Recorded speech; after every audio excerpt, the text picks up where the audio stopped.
G'day there ladies and gents of the internet, I am the Braveheart Aussie and welcome to a journey in world building. This is the second of our 3-part setting deep dive series into the world of Harlos. In the first episode we examined the key facts and technical attributes of the planet within the Tyson Sector Compact and its principal role as the breadbasket of the northeast quadrant of the diaspora. Today we will be examining the nature of the economy and society of the world, and its interrelationships with other parts of the compact, its governance, and the relationship between the cities and the farmsteads of the planet. Before I get started, I just wanted to quickly apologise for the lack of consistent content in recent months. Between some health challenges as well as travelling for my business, my time has been quite poor. However, I'm hoping to, over the course of the next couple of weeks and months, in the lead up to the Christmas period, for the content to become a lot more consistent.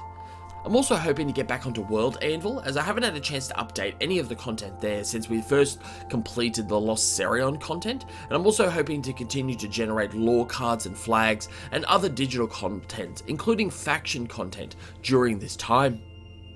I will be doing a state of the project video in the coming weeks as we reach 1 year of our world building project. This will likely correspond with us also reaching 50,000 subscribers, which is an amazing milestone, so I think it'll be a perfect time to take stock on what we've achieved to date in this project, as well as what the next 12 months holds for us. So without further ado, let's jump into the episode 2 of our setting deep dive of the planet of Harlos.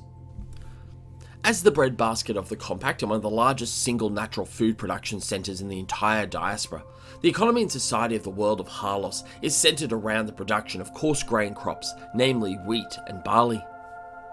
These crops have historically represented a core foodstuff for humanity, both on old Earth and since the establishment of the many major centres within the diaspora, due to its ability to be stored and transported over long distances and its comparative nutritional values.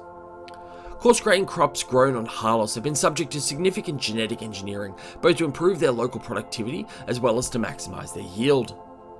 This combined with extensive geoengineering to enable production of industrial levels of food, coarse grain crops are grown year round. There are typically 3 harvests for every 12-month period, though this is staggered across the planet in order to ensure a consistent supply of production year round. Harlos has approximately 100 million square miles of land under crop at any one point in time. Harlos has approximately 1 million square miles of land under crop at any one point in time, with a further 20 million square miles under alternative cropping for the purposes of allowing for land regeneration.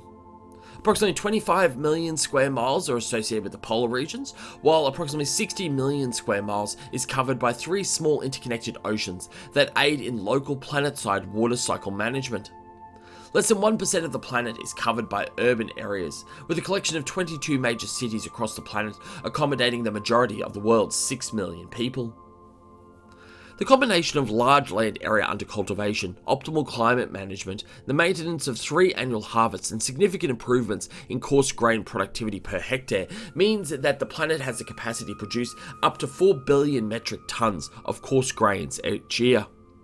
To put this in context, wheat production in the early part of the 21st century on Earth maxed out at around 900 million metric tons. Considering the population of the diaspora is significantly smaller than that of Lost Earth at the time of the War of Cataclysm and the Madagascar impact, this food production not only underpins the nutritional requirements of the population of the Tyson Sector Compact, but is also a major source of caloric intake for the entire diaspora. Marketing and branding by the Central Harlos Export Board has historically claimed that Harlos' production guarantees that every person in the diaspora has 1 meal per day, though obviously this access to food varies significantly. Agricultural production is maintained through a high level of automation at a local level, as well as ongoing genetic and geoengineering. It is managed through by a series of farmsteads across the planet. These farmsteads, numbering in their tens of thousands, are typically home to at least one, but sometimes multiple, main farming families, though often also home to several hundred farmhands and other workers. These farmsteads maintain somewhat of a hereditary role in the management of large swathes of the planet's agricultural production, though are ostensibly employees of the Central Harlos Export Board. Farmstead families notionally are some of the wealthiest in the entire diaspora and typically receive the value of compensation at approximately 0.5% of the total value of production of the areas that they manage.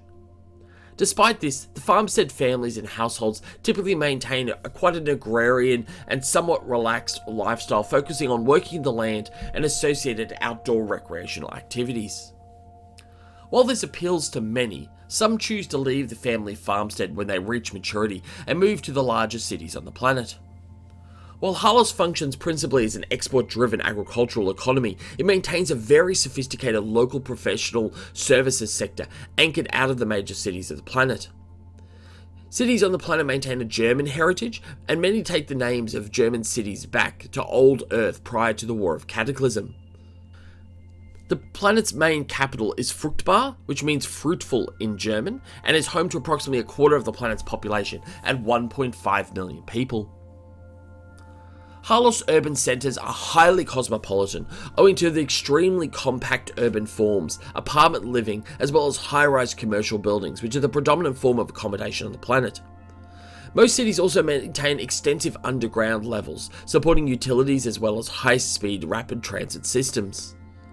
The population of cities tend to be younger than that of the farmsteads, and several of the cities maintain prestigious tertiary education campuses and universities with extensive research and development arms focusing on agricultural, genetic, geoengineering, and other related technical disciplines.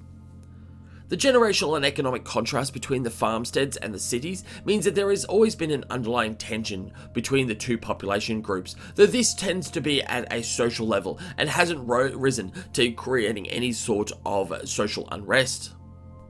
Farmers will often derogatorily refer to residents of the cities as pinheads, in reference to the large metal and glass spires that dominate most of the cities across Harlos. In turn, city residents will often be heard referring to farmers as either gentry, in reflection of their seemingly hereditary wealth, or swayed bashers, a derogatory comment on their rural lifestyles. At the time of the Dark Diaspora, Harlos's geo and environmental engineering technologies are regarded as the most advanced across the diaspora. The compact maintains a strict prohibition on the export of the most advanced elements of the geoengineering techniques employed on the planet, thereby maintaining something of a monopoly on the development of highly terraformed and productive worlds. As a result, the cost of maintaining the planet is exorbitantly high and represents one of the most significant cost items for the compact. However, taxes from constituent planets are generally viewed the most favourably of all pan-compact taxation items, as they have guaranteed a high degree of food security within the compact for the last 2 centuries.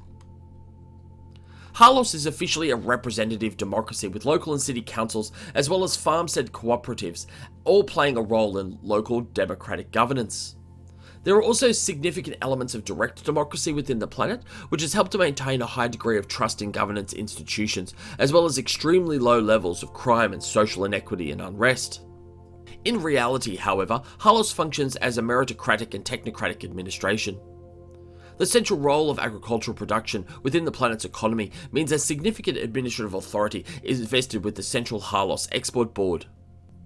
The 7-person board is comprised of appointed members from across the Tyson Sector Compact Alliance and its constituent planets, as well as representatives of the Harlos Farmers Collective, as well as the Harlos Hanseatic League. The key functions of the board include the maintenance of service-to-orbit transport capacity, orbital storages of harvests, and the RORM Station orbital pod launch facility, which is one of the largest in the diaspora, maintaining up to 30,000 launches per month. The board is also responsible for the maintenance and operation of the Harlos Geo-Satellite network, which is anchored by Überwachen Station, or Overwatch Station, which is home to over 50,000 people. The Geo-Satellite network is comprised of 20,000 orbital and geosynchronous satellites that maintain a series of service stabilization, weather pattern manipulation, water cycle coordination, and geomagnetic field maintenance functions. And of course, the principal function of the board is in the export of agricultural production across the diaspora.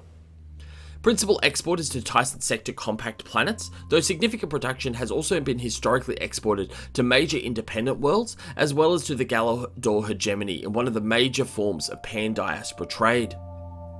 The economic significance of Harlos means that the system maintains an extensive defense platform network, while anti-piracy and planetary security functions are contracted out to large guilds within the Merchants Coalition. This has made Harlos one of the most secure planets in the diaspora.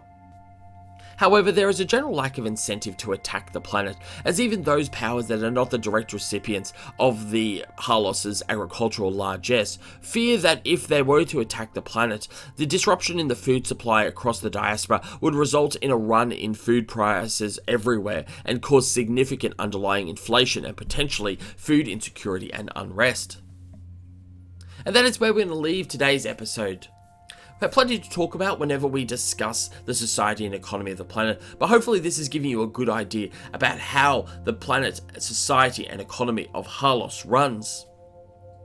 In the next episode, we're going to be exploring some of the interesting local terrors within the society, including some of the impacts of extensive ongoing geoengineering on the planet and the overall conspiracy to maintain the risks and the concerns arising from that geoengineering secret from the public. If you're enjoying this episode and this series, make sure you go and hit that like button, subscribe, and also make sure you put a comment in the section below so I can respond to it. I'm really loving when I get the chance to respond to you guys and when you drop comments, so please do so, and I'd love to get back to you as soon as possible. But that is it for today. Thank you so much. Hope you'll have a wonderful day, and may the journey continue.